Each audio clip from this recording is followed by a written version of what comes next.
Chapter के शुरुआत में हम देखते हैं लिनमो को, जो कहता है तो क्या तुम मुझे डेट करोगे। बात सुन के वांगचुन शॉक हो जाता है और उस वजह से वो अपने कॉफी को लिनमो के मुंह पे स्प्रेड कर देता है और वांगचुन थोड़ी देर के लिए चुप रह जाता है और फिर वो जल्दी से लिनमो के पास जाता है और उसके चेहरे को वाइप करने लगता है और कहता है तुम अचानक से स्टूपिड भरी बातें क्यों कर रहे हो। और तभी लिनमो वांगचुन का कमर पकड़ लेता है और उसे अपनी ओर खींच के लीन कर देता है। दोनों बहुत ज्यादा करीब होते हैं, इस वजह से उन दोनों की हार्ट बीट बहुत ज्यादा तेज होती है। वांगचुन अपने मन में सोचता है ये नजदीकियां मुझे पागल बना रही है, पर मैं कोई भी उम्मीद नहीं रखना चाहता। और तभी लिनमो कहता है मैं बहुत लंबे समय से तुम्हें कुछ कहना चाहता था। अगर मुझे मौका मिलता तो शायद मैं ये 5 साल पहले ही कह चुका होता या फिर उससे भी पहले। मैं दूसरों के मुकाबले तुम्हारी जिंदगी में पहले आया था, तो तुमने उन्हें क्यों चुना। क्या ये इस वजह से है क्योंकि मैं अच्छा नहीं हूँ। वांगचुन अपने मन में सोचता है ये इसलिए है क्योंकि तुम बहुत ज्यादा परफेक्ट हो, हाईली एजुकेटेड हो और स्मार्ट भी। कभी भी खुद को प्रिपेयर नहीं करते, फिर भी तुम हमेशा गुड लुकिंग और चार्मिंग दिखते हो। और शायद ये तुम्हें ही नहीं पता कि तुम कितने ज्यादा हैंडसम हो। तुम एक रिच मैन के एक लौते बेटे हो। सबसे इम्पोर्टेंटली तुम्हारी आंखें, जो बहुत ही ज्यादा खूबसूरत और बहुत ज्यादा डीप है। और जबकि तुम मुझे इस तरह से देख रहे हो तो मुझे लग रहा है कि मैं पिघल रहा हूँ। कोई इस तरह के लड़के को कैसे पसंद नहीं कर सकता। वो साय करते हुए अपने मन में सोचता है पर अगर तुम एक लड़के होते या फिर एक किंग कॉन्ग बाबी तो भी मैं तुम्हें अपना लेता। फिर वांगजुन अपने मन में सोचता है मैं ये क्या सोच रहा हूँ, क्या मैं पागल हो गया हूँ। मैं उसे कह दूं कि मैं तुम्हें सिर्फ अपने छोटे भाई की तरह देखता हूँ, पर ये कितना ओल्ड फैशन लग रहा है। अगर ये मैं उसे क्लियरली ना कहूँ तो एंड में उसे ही हर्ट होगा। और मैं अभी या फ्यूचर में उसे हर्ट नहीं करना चाहता। मुझे क्या करना चाहिए।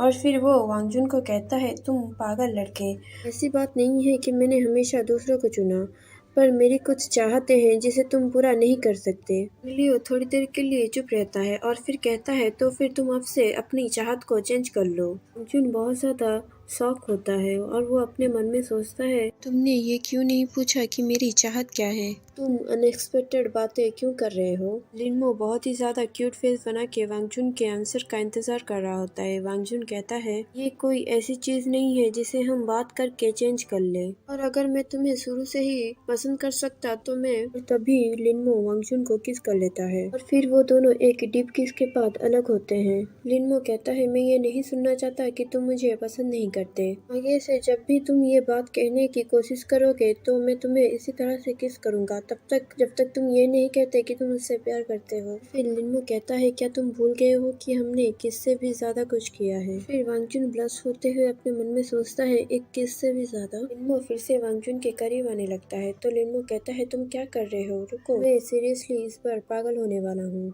फिर वहाँ से सीन कट होता है और हम दो लड़कियों को देखते हैं जो बात कर रही होती हैं। वैसे एक लड़की कहती है क्या तुमने मेरा नया नॉवेल देखा है जो मैंने अभी अभी खरीदा है, मैंने शायद इसे टेबल पे ही रखा था पर वो मुझे अभी नहीं मिल रहा। दूसरी लड़की कहती है शायद तुमने उसे लाउंज में छोड़ दिया। फिर हम लिन मो को देखते हैं जिसे मार पड़ी होती है। उसके हाथ में एक नॉवल होता है जिस नॉवल का नाम होता है the love form A CEO। और फिर वहाँ से सीन कट होता है और हमें वांगजुन के घर का सीन दिखाया जाता है। अपने फोन को देख के कह रहा होता है मैं उसका फोन नंबर यूज करके उसका अकाउंट ढूंढ सकता हूँ, है ना। और फिर वो वांगजुन का नंबर टाइप करने लगता है। वो अपने मन में सोचता है मुझे नहीं लगता कि वो किसी और तरीके से सोशल मीडिया अकाउंट ओपन करता होगा। और फिर वो सर्च करता है और उसे उसका अकाउंट मिल जाता है। वो हंसता है और कहता है मुझे पता है वो इस तरह से ही काम करता है। और वो अपने कॉन्टैक्ट में उसे ऐड करने वाला होता है। और फिर वो टाइम को देखता है, रात के 1 बज रहे होते हैं, जिसे देख के वो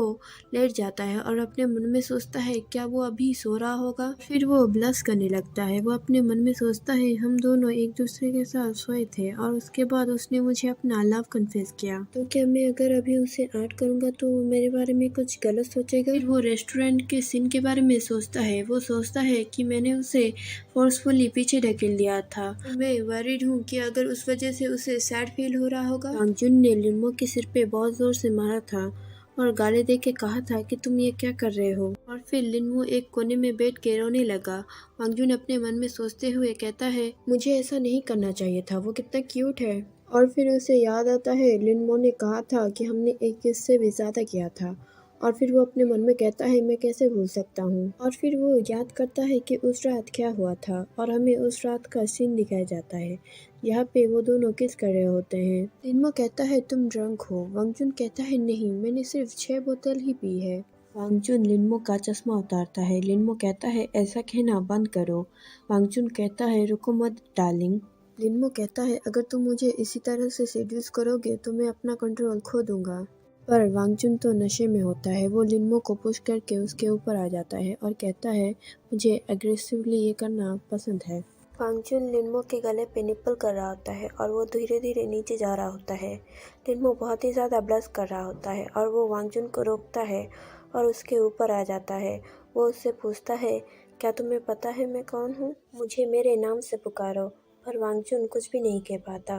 तो लिनमो कहता है कोई बात नहीं, अभी ये मैटर नहीं करता।